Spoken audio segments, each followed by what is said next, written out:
Hi, my Zoom friends. I have an urgent product improvement request regarding Zoom events. My name is Arthur Zambowitz. I have been running for the last 15 years the largest professional organization for dermatopathologists worldwide. And since COVID, we have been extensively using Zoom webinars to reach out to people. Among other things, we used to organize in-person courses for physicians, and now we are moving into the hybrid format. I was really excited to see last year Zoom events product from Zoom. Unfortunately, last year it was not a usable product. I applaud you for improvements over the last year, and next year we will be using Zoom for our 2023 Dermpedia course. We will be using Zoom events.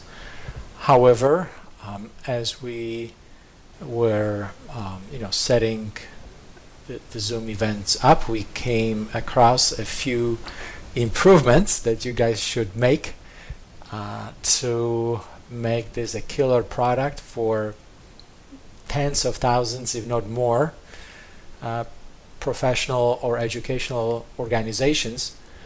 It seems to me that currently Zoom event is geared towards large organizations and large events. However, there are really many organizations like ours who could use that platform. Actually, I'm very excited about its potential. So, what are the obstacles for us to really make a very smooth transition to Zoom events? First of all, I have to emphasize that the ticketing. We would love to use Zoom events to collect our tickets. Unfortunately, for paid events, Zoom events currently restricts the countries, and that is a tremendous restriction for anybody who would want to use Zoom events for registrations.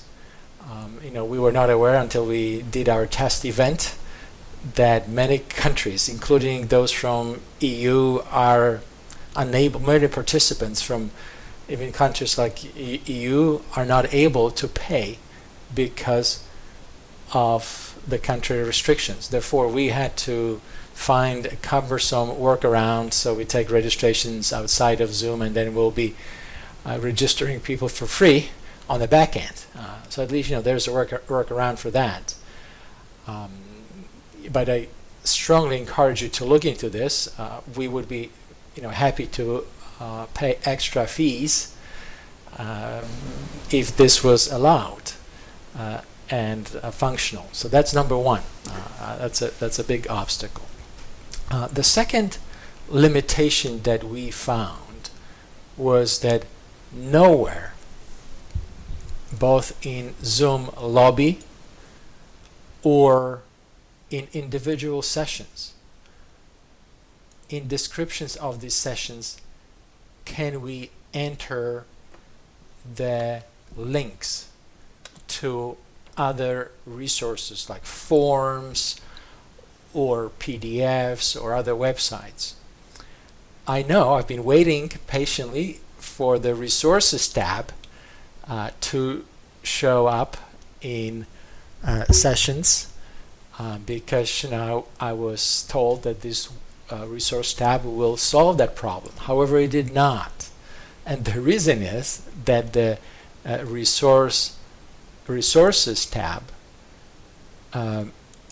only works during the live webinar, and that's a serious limitation that makes it kind of entirely redundant, because when I would like, I would like to, provide for my, people who enter the sessions, and especially when they enter the lobby before the event and when they browse the sessions, I would like to be able, in basic information about the sessions, to put links for so they can do their homework, they can prepare for the sessions, because it's only at that time additional resources are really useful. Because when we run a webinar, we want all the attention on the content of the live session, and the participants have no time. There are very few use case scenarios where we would direct people to other resources during the live webinar. So that's a serious limitation. I think it could be very quickly solved by allowing in about session, when I'm pointing out to right now, to allow URLs, entering links. There is already rich text available, but we really badly need the links, and they have to. So when someone goes to the lobby, because that's what I would like to do, I want my attendees to join the lobby before the courses open, well in advance. As they browse, get used to the platform, I would like them to visit the session and be able to explore sessions, as I'm doing now, go to a session, and to be able to go to resources that I'm going to post for them. And that would be very convenient that, at this point, or anywhere else, if I could have that opportunity. Probably it would work as well, at least if we could do it at the lobby, to, at the description of the event, to put those links. That might work. But really, I want to be able for my attendees to go to the lobby at this point before the course opens and do some homework in preparation,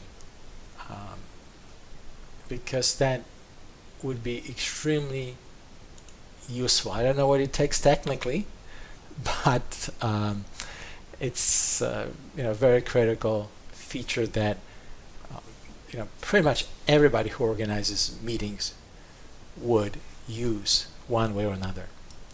So we really need to be able to,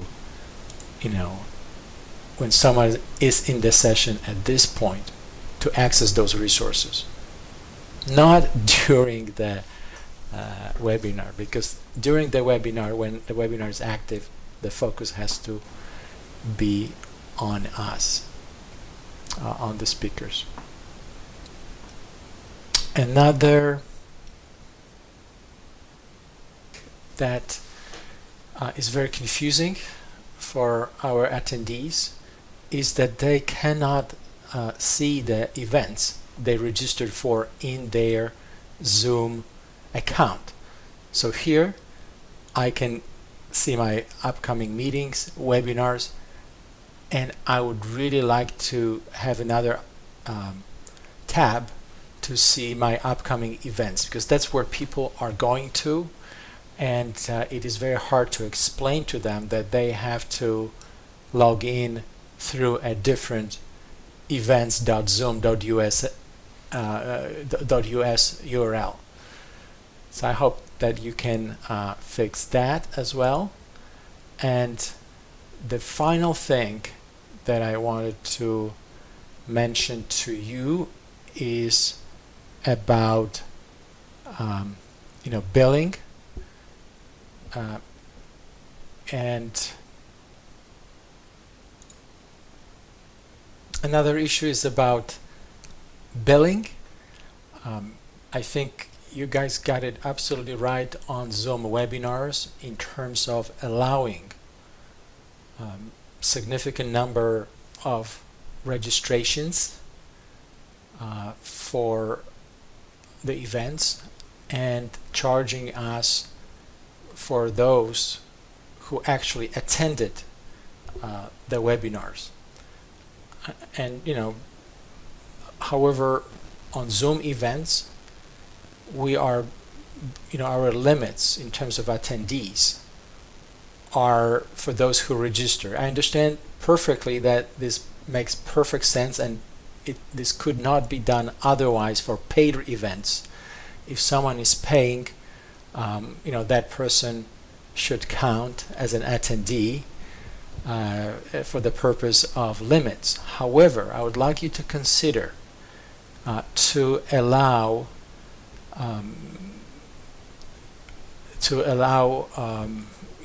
much higher or unlimited reservations for free events, and only set the limits for those who actually attend. In my case, I am running on my Zoom webinar account weekly, actually bi-weekly webinars, and I have multiple occurrences. I just do, I have multiple webinars scheduled throughout the year, and for this webinar, I have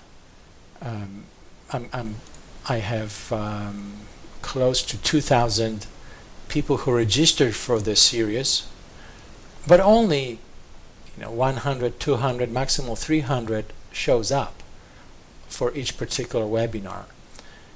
And that's the case for in most professional organizations. We have many members, but only a small portion of the potential attendees participates. And that's why webinars work very well for us, that we can have this cohort registered, and we are only charged for those who actually attend.